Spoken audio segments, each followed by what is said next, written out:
everyone.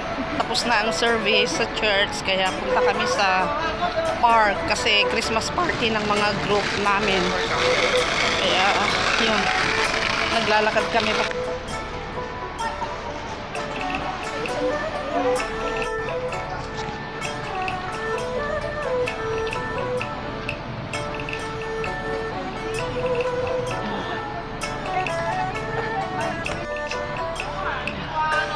Quarry Park. Dito yung Quarry Park.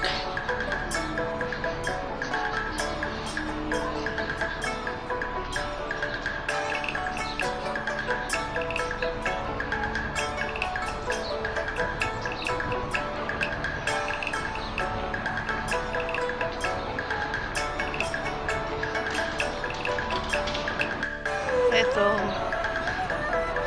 punta sa park. Tapos na yung first service, kaya we go to the park to celebrate our Christmas party early sa mga group. Yeah, ito ang ginagawa namin every time na holiday. Pagkatapos ng service, kasama yung mga ka-group sa church. So, eto, dito kami. Thank you for watching our videos. Samahan nyo kami sa aming mga Christmas party. Napilitan niya kasi ang na... Ito ang view namin na magsi-celebrate ng Christmas party ng grupo namin.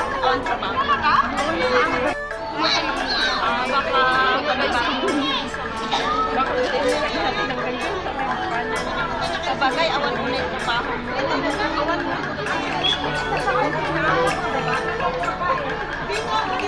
Kanya-kanya ninyong group mga ading.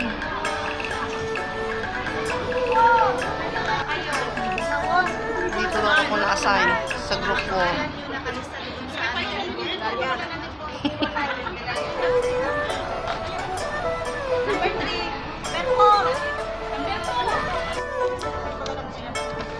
Dito ako na-assign sa group.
Let us be the one to guide us as another New Year starts.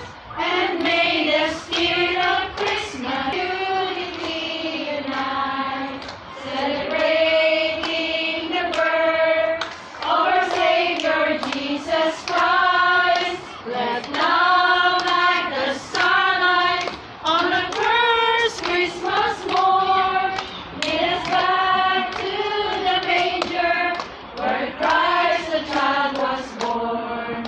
So go with one big joyful voice, proclaim the name of the Lord. Let's sing Merry Christmas and a Happy Holiday. The season may we never forget the love we have for Jesus. Let him be the one to guide us as another New Year starts. And may the spirit of Christmas be always. Thank you, Lord. Come into Bethlehem. Come and behold him, born the King of angels. Oh, Oh, come, let us adore him. Oh, come, let us adore him, Christ the Lord. Oh, come. hello, sis. Yeah. Baka magtulog.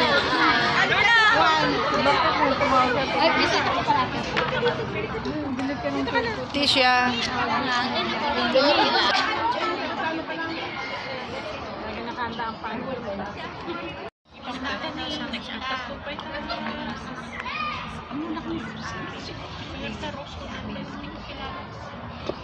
Asa?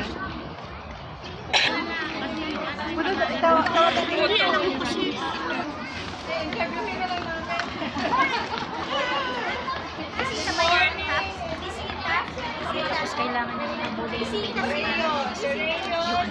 bibing na namin sa ulit. Sila na ang pagsalitaan. Kaya yan pagdating na dito mga 6 days na siya. Go, Maricel!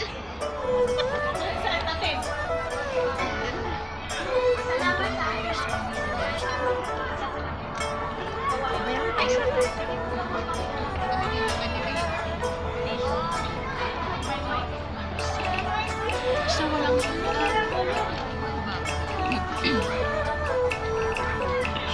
isolation.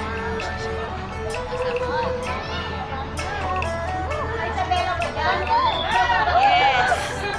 Yes, ako! Hindi ako, di ba? Sino pangalan niya?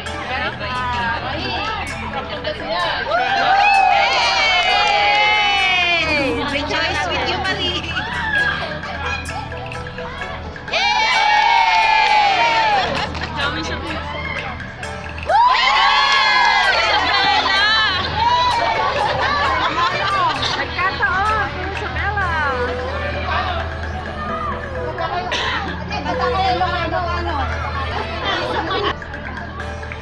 Sige, pare. Dikit-dikit.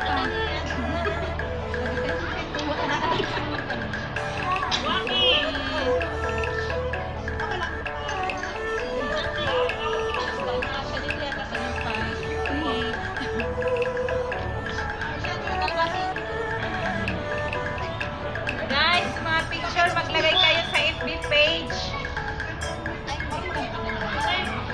I-add nyo yung wala pa doon.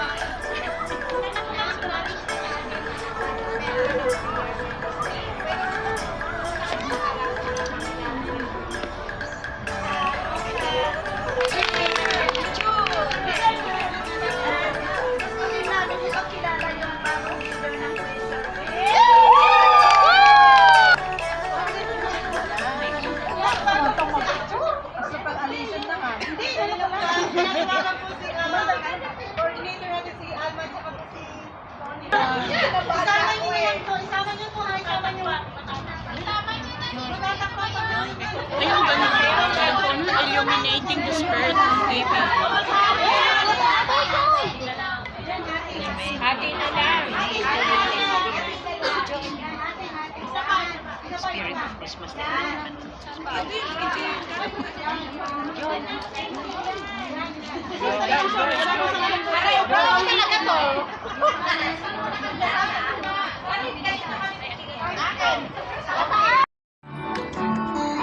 Naka-record na ba to? Ba't hindi nagpupula? Hark the herald angels sing, glory to the newborn King. Ano to? On earth and mercy mild, God and sinners reconciled. Joyful all ye nations rise, join the triumph of the skies. We sing hallelujah, redeemer has arrived. We sing hallelujah, let the King be lifted high. We join with the heavens, praise the one who comes to save. We sing hallelujah, we sing hallelujah. Christ in everlasting love. Offspring of a virgin's womb. Veiled in flesh, God is seen. Hail the incarnate deity. Please his men with mental breath. Jesus our Emmanuel. Hark the herald angels sing. Glory to the newborn King.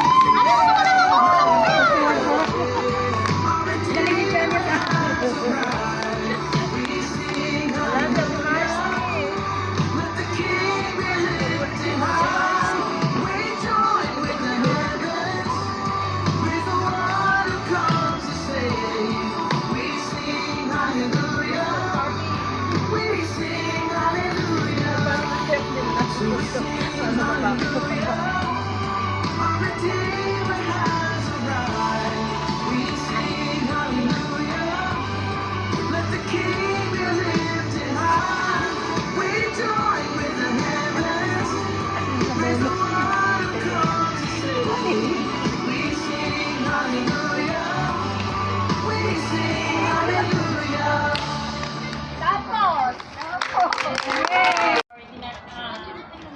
Ito yung panahon na nagsasalo or nagkakaroon ng reunion, nagsasama-sama ang bawat pamilya. At ang Pasko ay ang panahon ng pagbigayan. So, next. Magandang umaga po sa ating lahat. Ako po si Ursula from Alta Hill. Ang topic po natin ngayon is illuminating the spirit of giving. Para sa akin yung joy, yung gratitude and love, ang illuminating the spirit of giving sa akin. At higit sa lahat ang ating mahal na Panginoon. Siya yung nagbigay ng lahat-lahat. For me, halimbawa po nito, pag nagbigay ka sa isang bagay sa mga minamahal mo sa buhay, mga malapit sa iyo, pag nagbigay ka, masaya ka. At yung pag nagbigay ka, galing sa puso, at ang higit talaga nagbigay nito ang ating mahal na Panginoon. No expectation in return, in anything to return to you. So, wag lang mag-expect kung ano man yung babalik sa iyo. Salamat sa ating mahal na Panginoon.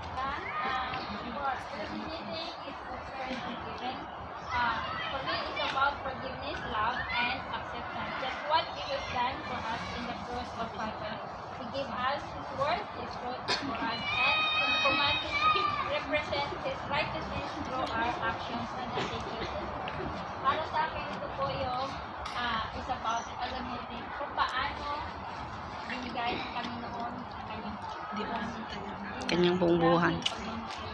Grabe yung kanyang pagpapatawad sa ating buhay. Afternoon sa lahat. Ako pala si Tisha from Altar B. Nakapagbasa na lang ako. Christmas is not just receiving what we ask from God, but as Jesus said in Matthew 25:40, whatever you did for the least of this brother of mine, you did it for me. Sabi niya ni Jesus. So when we put others' needs above our own, that's what when we illuminate Christ to others. So ano yung binibigay natin sa iba, yun yung nakikita si Kristo sa buhay natin. So that's what we Christmas, not just for Christmas season, every day of our lives. So we have to illuminate Christ in our hearts as we deal with each and every one, kung sino yung makakasalamuha. So, yun, for me. Meaning of Christmas. That year, 2020, I'm planning to go home for good 2021. But then, December 2020, I received a message from my friend. Parang nangumusta lang siya. Then, parang nag-ano kami doon. Parang nangumusta din ng pamilya. Even order. Hindi naman siya, nagpinto lang siya. Hindi siya nagsabi, pero nagpinto.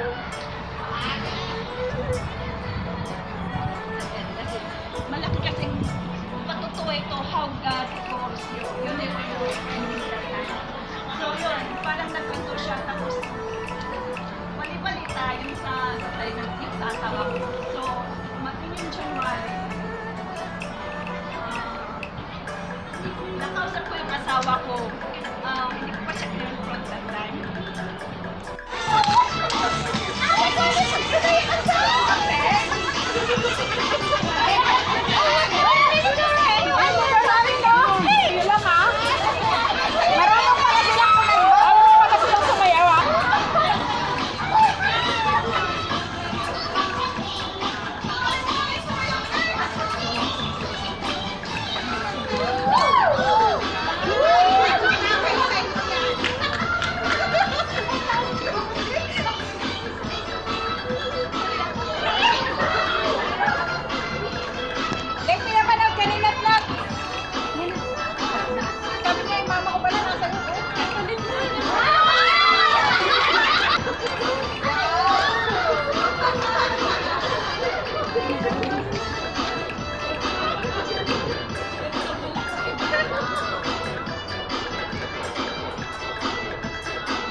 Hindi ako